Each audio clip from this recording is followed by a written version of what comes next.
Today we're talking about thought leadership, and we're not talking about it in airy, fairy, fluffy, make you feel good terms. We're talking about how to use it to help push the business forward, to help it contribute to pipeline, and not just for those vanity metrics. We will talk a little bit about what those metrics are that you should look at, but we're going to give you some good frameworks to build your thought leadership around so you'll have a real good practical takeaway from today. Welcome to the B2B Playbook. We built this channel for small B2B marketing teams who want to drive more revenue for their business. Every week, we're showing you how to create more demand for your brand step by step using our 5Bs framework. So if you're time poor, resource strapped, but you still want to make a big impact on your business, make sure you hit that like and subscribe button down below so you don't miss an episode. Welcome back to the B2B Playbook. Today we are talking about how to actually drive pipeline with thought leadership, not just vanity metrics. We are into season 7 of the show. We spent seasons 1 to 5 giving away our 5Bs framework for demand generation, releasing it step by step. Season 6, Kevin and I answered a whole lot of FAQs on building and implementing demand gen engines. And now we're going to build on that again by continuing to look at demand generation, but how it fits into a wider go-to-market strategy. Kevin, for those who have missed out on the first 1 to 5 and even 6 seasons of the B2B Playbook, can you please tell them what our 5Bs framework is all about? Of course, George. The 5Bs framework starts with be ready, which is deeply understanding your dream customers. Then it moves on to be helpful, where we talk about developing relationships of trust with them, particularly online. Then in be seen, we talk about how to amplify those relationships of trust and to focus in on those dream customers with that helpful content. In Be Better, we then looked at how to optimize the B2B marketing process that you've built up until that point. And finally, in Be the Best, we talk about some of the advanced strategies and tactics that the guys at the bigger end of town use, how you can use them in your own B2B practice, and how to use the 5Bs framework as a flywheel for continued growth. Beautiful. Thank you, Kevin. And again, listeners and viewers, today we're talking about thought leadership, and we're not talking about it in airy, fairy, fluffy, make you feel good terms. We're talking about how to use it to help push the business forward, to help it contribute to pipeline, and not just for those vanity metrics. We will talk a little bit about what those metrics are that you should look at, but we're going to give you some good frameworks to build your thought leadership around so you'll have a real good practical takeaway from today. Now, some context around this conversation is a lot of B2B marketers are in thought leadership care, or they at least know that they should be doing it, but they're not really connecting it to proper pipeline outcomes. And today we're going to share really how to do it right with some real world examples, both from people that have been through the incubator, from what we're doing ourselves. And also, Kev, I've got a couple of B2C examples up my sleeve too, which I think will be fun to dive into because they are excellent at thought leadership too and really leading the charge. Well, let's kick off with maybe a quick definition then, George, of what thought leadership is. Thought leadership means positioning yourself or your brand as an expert or innovator in your niche and in your industry space. It's not about just sharing opinions or hot takes that come to mind. It's really about creating valuable insights that shape how your audience thinks as a whole as an industry. And one of the common vanity traps here, when you look at metrics for measuring thought leadership, is counting things like impressions, likes, shares, and assuming that that's sort of a measure for success. What we really want is to go a bit deeper than that. That's right, Kev. And we want to make sure that we're getting this thought leadership in front of the right people, but also we want to make sure that it's resonating and impacting them so they are starting to see the world in the way that we see it. So just a couple of things, Kev, that you need to do to get your thought leadership to help your prospects see the world the way that you do. It's got to, first of all, address a specific pain point or an industry challenge. I think that's a really, really important point. We want to nail what is going on in the status quo right now. What challenge are we all facing? And that's what we need to point out to then base our opinion or our thought leadership on where it needs to go next. And that immediately rules out a lot of the content that you sort of see out there when people are trying to do thought leadership to begin with. They tend to just share their opinion on maybe a trending topic that happens to be very generic, not industry specific, and doesn't offer a specific point of view that shows that cross section between that particular trend and the particular industry they want to build expertise in or they want to build a reputation in. But one of the things that really help you do this once you've picked out that specific pain point or industry challenge is to back it up then with credible data or first-hand experience. And that's often the easy part, but often the most overlooked part. Think about how you can put in your own perspective, your own first-hand experience. You're in the industry that you're in. You certainly have some expertise that others would love to have and would love to be shared with. So make sure you pull in those credible sources of data, credible sources of first-hand experience. It might not be you directly in the marketing department or in the sales department. It might be someone else within your business that you can tap into to have a conversation about that, but make sure to bring that into your thought leadership material. Now, Kev, we've said the word point of view or the words point of view a couple of times already. And again, it's, as you said, it's not just pulling up like the latest thing that you see on LinkedIn and sharing your point of view. It's something that's really strategic. And I think there's probably 3 key questions that you really need to address to form a strong point of view. The first one that we've already kind of spoken about is, what broken belief or assumption about your industry is out there that you want to challenge? The second is, what new belief or insight do you really want to promote instead? And the third is, why does this matter to your ICP? So I would recommend just writing those 3 things down and then going and answering each of those for your own business. So Kev, let's say that you're a B2B podcasting company and you help B2B companies put together podcasts. What do they challenge? Well, they challenge the idea that B2B content should just be blogs, gated PDFs, and just, endless boring campaigns. What do you believe? Well, they believe that conversations like podcasts are the richest source of content and can feel anything. That's certainly something that you and I believe, and something that we go on about a lot. Why does it matter? Well, you're not just creating more content, you're creating relevance and consistency with that hiring more people. By creating content this way, you're being authentic, you're getting subject matter experts in front of people, and you are regularly distributing your point of view to people again and again and again in a way that builds trust with them and in a way that makes sure that they remember you. So there are 3 really key things to have as your point of view when it comes to building your thought leadership. Yeah, this is something that we try and do pretty often too, right? I mean, we have really mapped our point of view answering those 3 questions, but we've also mapped it to the 5 stages of awareness and the different things that we need to say to people based on where we think they're at within their own buying journey, especially when it comes to demand generation. And once we have formed that, then we use LinkedIn ads to guarantee that that message, that thought leadership, is being seen by our target customers again and again and again. And that's often, Kev, when people come to us to work with us, they're often very well educated on what the problem is, and they see us as real leaders in presenting that solution too.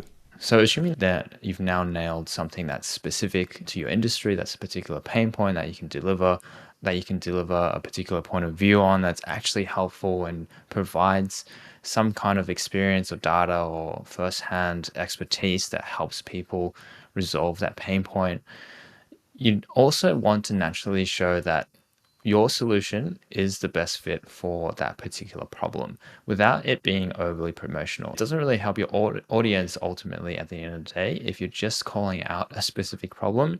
You're showing that it exists with your first-hand experience, but then you're not giving them a way forward or solution from there. And it makes sense now to call out that your particular offering can be a perfect fit or the best fit for your particular audience. But it's important not to be overly promotional at this point. You can imagine at the beginning when people are potentially unaware of the problem or they're problem aware but not solutions aware, if you go in for a hard sell, it can be quite off-putting. So make sure to not be overly promotional, because that's what thought leadership content is. Even if you put it into ads, it's really about educating your industry and positioning yourself as an expert by calling out the pain points that exist within your industry, your niche. Then you can go about amplifying and resolving that problem through further content. But at this point of thought leadership ads, it's really just about calling out those pain points, showing your expertise, and positioning yourself as an expert in your particular niche. You can, of course, amplify this by making sure that you get in front of the right people. As George said, we often do this with LinkedIn ads. You can select the people that are in companies that are potentially in your target audience and make sure that they're in the right industry, in the right niche to be putting this content in front of. And in that way, effectively, you're getting sort of a nice tight audience with consent in a defined audience on LinkedIn who are interested in that particular piece of topic, so that your piece of content will perform better, your thought leadership will perform better than if you were just spraying and praying and putting it out there to everyone. Really, the questions that you should be asking to ensure that your thought leadership activity will, at the end of the day, drive pipeline is, how is that piece of content building trust? Is it then reaching the right audience? How does it fit within their buying journey? And make sure that that particular piece of content is mapped to the right stage of awareness and the tone and content that is needed for each stage. And finally, what other informational gaps do you need to fill? Do you need to talk about pricing, or do you need to talk about other competitors or other solutions to a particular problem? Do you need to talk about alternatives, or do you even need to go about talking about some ancillary problems or pain points that are adjacent to that particular problem, but still relevant to the consideration? All those things help build not only expertise and your brand and your reputation within your niche, but it also helps push the thought leadership content towards pipeline at the end of the day. That's a great mini checklist to have, and great questions to ask yourself. How is it building trust? Is it reaching the right people? And I think, Kev, one of the biggest ones, as you already said, is where does this fit into their buying journey? And we keep going back to the 5 stages of awareness, but just because it's such a simple framework to think about what are the different questions a prospect goes through before they eventually become a customer, from being unaware that there's a problem with the way they're doing things currently, to being aware that there's currently a problem, to being aware of the solution, to then being aware of the product and comparing you to others, and then finally that final stage, most aware, where they're finding out all those last minute questions, and it's that timing aspect, which is what gets them to become a customer. Now, the questions that you're answering there, they're not questions that you should just be guessing they have. You should be constantly mining your sales team and conversations with customers to find out what their questions are at each stage, and then map your thought leadership content back to them. Like, we're just having experts answer their questions for them, which is a lot more credible, I think, Kevin, than, if you work for an engineering company and you have the marketer as the person who's on the microphone or writing the article. Or, of course, as marketers, we enable all of that, but you don't want your engineering question to be answered by the marketer. You want it to be from the true subject matter expert answering the real questions that they have. And the more you nail their questions, the more they're going to feel you understand them better than the competition does, the more they're going to trust you, and that you can solve their problem better than anyone else can. I think that leads nicely, listeners, into why we think doing thought leadership right is so important. The sort of framework and the questions that we've outlined really help you address some of the main pain points that come up when you're doing thought leadership for yourself. If you're in small marketing teams with limited resources, we simply can't waste that amount of resource on doing thought leadership content that doesn't hit the target. There's a million and one things to do. If we're also trying to add thought leadership, which we should, it's a very important part of the mix for any marketing team these days, we can't afford it to not hit the target. So that means we not only need to provide that thought leadership content, it needs to actually be helpful. It needs to actually solve the pain points of our intended target audience. In this case, our ICPs that we've spent time building for other purposes for the whole framework of your B2B marketing. But now let's utilize it in your thought leadership ads as well. And only then, when your content is truly positioning you as an expert in your niche, will it have the intended effect of allowing your brand to be trusted by your ICPs and potential customers before they're in market for your product or service. Because that's, at the end of the day, the goal here. We want your brand and your product and services to be top of mind before someone's ready to buy from you. Sure, we also want to close those people who are in market now, but ideally we're talking to that 95% of the market who's not ready to buy right now. There's a lot less competition on them. And if you're the expert and people listen to you and trust your brand inherently, then that means they're more likely to buy from you when the time comes up. And only then does that thought leadership serve that purpose of keeping you top of stage and making sure that that's building pipeline at the end of the day. All about making sure, Kev, that we are remembered and that we're first on the list when it matters most. When someone is ready to make a buying decision, do they remember you or don't they remember you? And I think the more helpful you are in that journey, the more and the more consistent you are with your point of view, the more people are going to tie that back to your brand. If you're just helpful, but there's no overarching theme and there's no tie back to your brand, then that's just being helpful for the sake of helpful. You need to help people, but you also need them to remember you. And a strong point of view that's differentiated from your competitors is going to help you do that. And on the shelf behind me, I've got a book from Ogilvy, one of the greatest advertisers ever.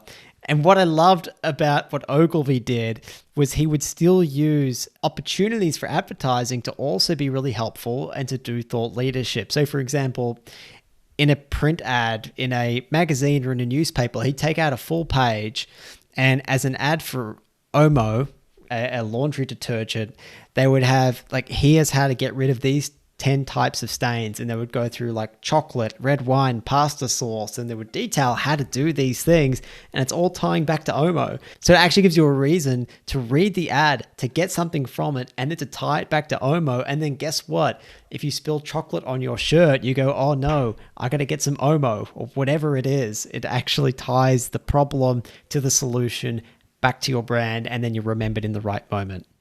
So by properly blending that education element with your brand awareness activity, that makes it a lot easier for, at the end of the day, your potential customers to move through the buying journey with you. Importantly, not just to move through the buying journey, but to move through the buying journey with you, go through the 5 stages of awareness with your brand and not a competitor. You don't want to be building a lot of demand out there for a competitor. You certainly want to be building your demand for yourself, and that will translate into your own pipeline. Another thing that could help with that, obviously, is having a strong point of view or a tone or voice to the brand that helps differentiate your content from your competitors to help shape the market as well in your favor. All right, let's get on to measurement, Kev. And I think we're just going to touch on it today because we actually discussed a fair bit on how to measure thought leadership ads. Of course, it's going to vary by channel, but just to highlight a few things when it comes to measurement is, if you measure it wrong, it's going to detract from your thought leadership efforts, and it's going to be seen as ineffective or inefficient if you're measuring the wrong things. And I think it's really important that when you report this to your higher ups or whoever it is that's looking over your shoulder, that you communicate what to really expect out of thought leadership. Go back to episode 179, listeners. If you haven't, we talked extensively about what those right metrics are. It's certainly not impressions. It's certainly not shares. Talk about things like what companies that are in your ICP that's coming and seeing your ads, are engaging with your website, engaging with your brand. Those are the sort of metrics that are really important to show that thought leadership is having that intended impact and will then lead to pipeline, importantly, down the track. Go back to episode 179. We'll link that in the show notes. Beautiful. Kev, what about our framework for doing thought leadership and LinkedIn ads the right way? Do we want to cover that a little bit more? Yeah, well, probably again, episode 179 is the perfect place to go back, where we talk about that in detail. But a quick reminder of, specifically in that thought leadership ads context, how that framework looks like. And you can obviously adapt that to your general thought leadership content. That starts with, again, defining your ICPs, your positioning, your messaging, all those things that you would have done and be ready for your whole B2B practice in any case. So you don't have to redo that, maybe revisit it, but make sure to bring that to the fore in the first step of doing your thought leadership. Then map out your thought leadership content to the 5 stages of awareness. Make sure that you're covering each of those stages in line with your ICPs, in line with your positioning and messaging, but make sure that you actually have content to cover up each of those 5 stages of awareness. We've spoken before about why that's so important. And then you can go about uploading a company list, and potentially you can combine that with cataloging the market or figuring out who's in market now, who's potentially ready to go.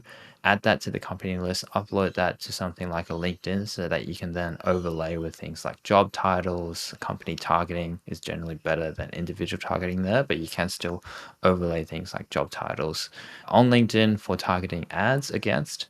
these days, you can even do some light geo targeting with your organic content on LinkedIn as well. So if that's relevant to you, make sure to utilize that. And then determine your frequency. We always recommend around 10 impressions per month to start to get some traction with your thought leadership information. So you can check that through your LinkedIn stats. You can check that against your own data to see, certain companies, are they coming to the page on your website? They hitting your LinkedIn content repeatedly? How many impressions and frequency are they getting? Try and aim for that 10 impressions per month.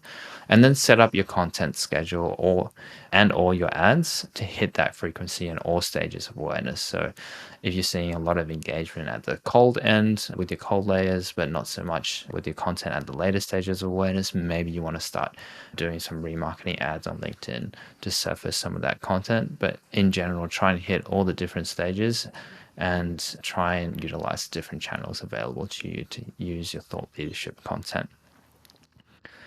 We mentioned before about combining cataloging the market, so certainly do that, but also you can combine it with your outbound activities as well. So if you're outreaching directly to people, if you have an ABM play in place that you're running at the same time, you can certainly combine those, make sure that these sort of waterfall into each other where appropriate and separate from each other.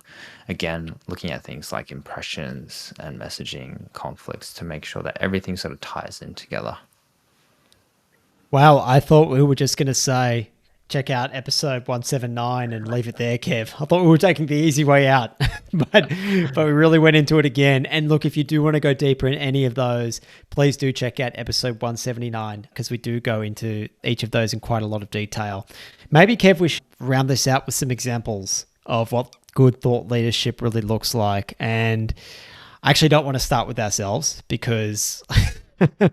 I think it would be nice to look at someone else and what they do, and maybe even a B2C example to start with. Kev, Patagonia. Do you own any Patagonia at all? I do. Yes. And are you familiar with the Patagonia point of view? It's certainly something I read and I'm vaguely familiar with before I purchased from them. And I think it was probably the main thing that made me choose Patagonia against competitors, even though they're quite a bit more expensive. Wow. Well, okay. Well, why don't, and we haven't prepared this beforehand. Kevin doesn't know that I wanted to talk about Patagonia. So we're really seeing if their thought leadership work. Kev, what do you associate Patagonia with? Well, generally, they're about protecting the planet. A lot of the sort of like materials are recycled. They invest in a lot of things that go towards that mission, whether that's from their own operations, from where they source their material, all the way to things like how they do their marketing and where they put their marketing dollars behind. I think that's generally the gist, right? Yeah, you've nailed it. I mean, their whole thing is around sustainability, climate action, like ethical supply chains. So if we were to maybe work through those three questions, maybe we can do that for Patagonia and see if this point of view framework holds true. The first one was, what broken belief or assumption do you challenge? Well, for Patagonia, that assumption that they're challenging is that the role of a business is to maximize shareholder value. That's what everyone says that business should do, and they're challenging that long-held corporate belief that they should just be generating profit for shareholders at the expense of the planet or harming people or long-term sustainability. So that's what they're challenging. Now, what new belief or insight are they promoting instead? Well, I think, Kev, and from what you've said, it sounds like you probably agree, it's that the role of a business is to protect the planet and serve future generations. And they promote the idea that a business should be an agent for environmental change, for social responsibility. Profit isn't just the goal, it helps fuel, I suppose, your purpose. And I think that probably shows up in everything that they do, from their transparency about their supply chain to how they talk about like the sustainability angle of their clothes and what they do, to, as you said, where they put their marketing dollars as well. If you go to the Patagonia website, They have whole sections dedicated to Patagonia stories, which pulls out interesting stories of how people are trying to protect the planet. I think I looked into this a couple of months ago, Kev, and they were leading some sort of action right here in Sydney on protecting our oceans. So they're actually getting involved at a community level to help promote this key point of view of theirs. And that all ties back to when Kevin is comparing Patagonia to others and deciding, should I pay a little more for Patagonia and feel good knowing that it's been sourced ethically, that the money's going to be reinvested into something good? Or should I cheap out and buy something where the supply chain isn't as good, where it's all about the shareholders? And what did you do, Kev? Or Patagonia. He bought Patagonia. There you go. We didn't actually go into the third question, Kevin, of the point of view, which is why does this really matter to your ideal customers? But I think the proof is in the pudding there, isn't it, George? I mean, at the end of the day, I'm a customer, I'm a potential customer, and I chose Patagonia, and that was a problem that was important to me. I think over time, you get exposed to the content, you get problem aware through the stuff that they're putting out there around the case studies, around what problems they're trying to solve and what problems they're helping solve. And that naturally moves me through that buyer journey of the 5 stages of awareness. So ultimately, at the end of the day, of course, it becomes important because even if you were unaware of these issues, their content is obviously harping on about those pain points and making sure that people are aware of them and ultimately building that pipeline for them in this case. So it does matter to their customers. And at the end of the day, it is building pipeline. Bravo to Patagonia. I think that's a pretty good example, Kev. Should we do one in the B2B landscape as well? Yeah, sure. All right, well, let's look at Rivet. Now, they're a company that has been through our incubator program. They sell construction tech software. So if you manage a construction site, you have a lot of laborers on the site, you need a way of tracking them, you need a way of making sure that the right people are in the right place. Their software helps you do all of that, basically. Now, construction, like quite a traditional space still, and there wasn't a whole lot of education around labor management, which is really what their software does. Like currently, most people try and organize that stuff in spreadsheets on pen and paper, but their software really helped people do labor operations in a much smarter and more efficient way.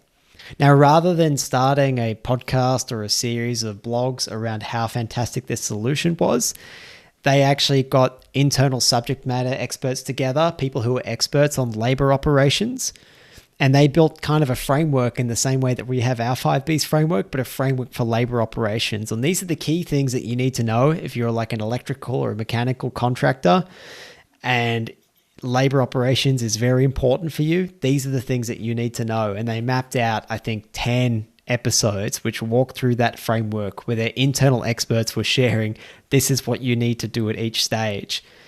And that again is basically just being really helpful, answering questions that your buyers are going to have at each stage of their journey, and the response that they got was phenomenal. They had people calling them, telling them that they never felt so understood as they did when they listened to Rivet's podcast, because they clearly just got them and they were trying to help them as much as possible.